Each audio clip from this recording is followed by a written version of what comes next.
बिस्मिल्लाहिर्रहमानिर्रहीम। अस्सलाम वालेकुम। मैं मोहम्मद फ़राज़ हूँ और आप देख रहे हैं करंट अफेयर्स विद फ़राज़। जनाब, बहुत ही बड़ी खबर है और ब्रेकिंग न्यूज़ है। इस्लामाबाद हाई कोर्ट ने इमरान खान साहब का साइफ़र केस जो है उसको उड़ा के रख दिया है और आमिर फ़ारूक साहब हैं, उनके फ़ैसले को भी एक किस्म से धचका पहुँचा है। आमिर फ़ारूक साहब ने सारी कार्रवाई को कानूनी करार दिया था, लेकिन दो रुकनी बेंच ने इंट्रा कोर्ट अपील में दो रुकनी बेंच ने, जो बेंच मुश्तमिल था जस्टिस गुल हसन औरंगज़ेब और समन रिफत साहिबा पर मुश्तमिल ये बेंच, इसने केस की समातें की, केस को बारीक बीनी से इसका जायज़ा लिया और बिलाखिर सारी समात को, जो सारी कार्रवाई थी 29 अगस्त के नोटिफिकेशन के बाद, आज तक की तमाम कार्रवाई को कलअदम करार दे दिया है। जनाब, 3 सफ़ात पर मुश्तमिल मुख्तसर फैसले में अदालत आलिया ने यह करार दिया है कि जो भी आज तक कार्रवाई हुई है 29 अगस्त के बाद, वो सारी की सारी कलअदम करार दे दी गई है और इस केस को आगे अगर चलाना है तो नए सिरे से इस केस की जो ट्रायल है इसका नए सिरे से ज़ीरो से शुरू होगा। यानी कि आज हम बिल्कुल पॉइंट ज़ीरो पे खड़े हैं और अगर यहाँ से केस दोबारा चलेगा तो जज, अच्छा, एक बड़ा जो रिलीफ हुकूमत को मिला है या जो इस केस को चलाने वाले उनको मिला है, वो ये मिला है कि मौजूदा जो जज हैं जस्टिस अबुल हसनात जुल्करनैन, वही इस केस को सुनेंगे, क्योंकि उनकी जो तकर्री थी उसको कानूनी करार दिया है इस्लामाबाद हाई कोर्ट ने।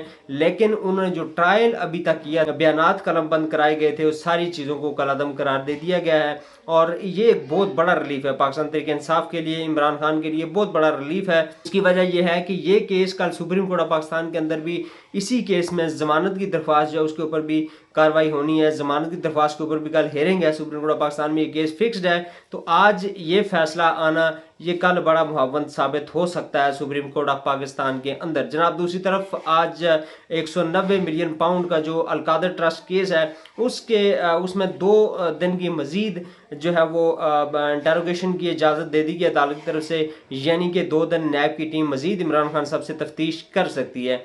लेकिन एक सिंपल सी बात है कि अगर तोशा खाना का केस नहीं रहा, अगर साइफर केस जो है उसको भी ब्रेक लगी है कुछ हद तक, देखें ट्रायल होगा, इसमें कोई शक नहीं है कि ट्रायल इसका आगे चलेगा, नए सिरे से चलेगा, लेकिन फिल वक्त इसको ब्रेक लग चुकी है। और जनाब, जो बड़ी खबर एक और है वो ये है कि इस सारे मामले के ऊपर, चूँकि ये जिस तरीके से ये मामला चलाया जा रहा था अमेरिका के अंदर, वहाँ के सेनेटर्स ने अपनी गवर्नमेंट से कहा है कि आपका कंधा इस्तेमाल करते हुए पाकिस्तान के अंदर जो इस्टेब्लिशमेंट है वो इमरान खान को फांसी की सज़ा सुनाना चाहती है साइफर केस में। और चूंकि साइफर केस डायरेक्टली लिंक्ड है अमेरिका के साथ, अमेरिका के डोनाल्ड लू के साथ, तो अब आप इंटरवीन करें। ये अब वहाँ के सेनेटर्स ने अपनी हुकूमत को कहा है कि आप इंटरवीन करें, ऐसा ना हो कि मामला जो है ये कल हमारे गले फिट हो जाए और अगर इमरान खान साहब को सज़ा सुना दी जाती है, उम्र कैद या सज़ाए मौत खुदा न ख्वास्ता, तो फिर ये सारे का सारा जो नज़ला है इसका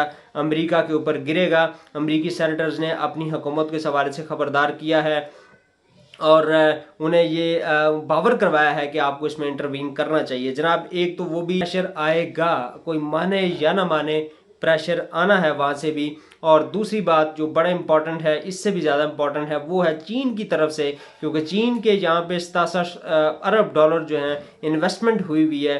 तो चीन कभी भी नहीं चाहेगा कि फ्री एंड फेयर इलेक्शंस ना हो। और जिस तरह ये सारा ये फ्राडियों का जो टोला कभी इधर घूम रहा है कभी उधर घूम रहा है, और जिस तरह ये अगला इलेक्शन जीतने की कोई यकीन दहानी करवाई गई है, चाइना कभी भी नहीं चाहेगा कि अनपॉपुलर हुकूमत जो है वो मार्ज वजूद में आए और उसके बाद मेरा जो एक जो 67 अरब डॉलर यहाँ पे पैसे जो इन्वेस्टमेंट हुई है वो स्टेक पर लग जाए। चाइना ने भी अब पाकिस्तान के अंदर इलेक्शन के हवाले से मुलाकातें शुरू की हैं और बड़ा ब्रेक थ्रू जो है वहाँ से भी आने की कवी उम्मीद है। लेकिन आज की जो सबसे बड़ी एक खबर है, सबसे बड़ा जो हाईलाइट है कि पाकिस्तान तहरीक इंसाफ को एक बड़ा रिलीफ मिला है और जो साइफर केस की आज तक की कार्रवाई है उसको कलअदम करार दे दिया गया है। जनाब, इसी हफ्ते में या नेक्स्ट वीक के शुरू में जो तोशा खाना की अपील है वो भी फिक्स हो गई है, उसकी भी हेयरिंग इस्लामाबाद हाई कोर्ट में होगी। उसके अंदर भी इंशाअल्लाह अज़ीज़ अच्छी खबरें आने की उम्मीद है और इमरान खान साहब पूरी उम्मीद है कि इंशाअल्लाह जेल में होते हुए भी बहुत बड़े बड़े सरप्राइजेस देंगे। जनाब, आज तक के लिए इतना ही। इस नेक उम्मीद के साथ कि इंशाअल्लाह खान को मज़ीद आगे भी कामयाबियाँ मिलेंगी। अल्लाह ताला हम सब का हामी और नासिर हो। अल्लाह ताला पाकिस्तान को, इमरान खान को अपनी हिफ्ज़-ओ-अमान में रखें। अस्सलामु अलैकुम वरहमतुल्लाहि व बरकातुहू।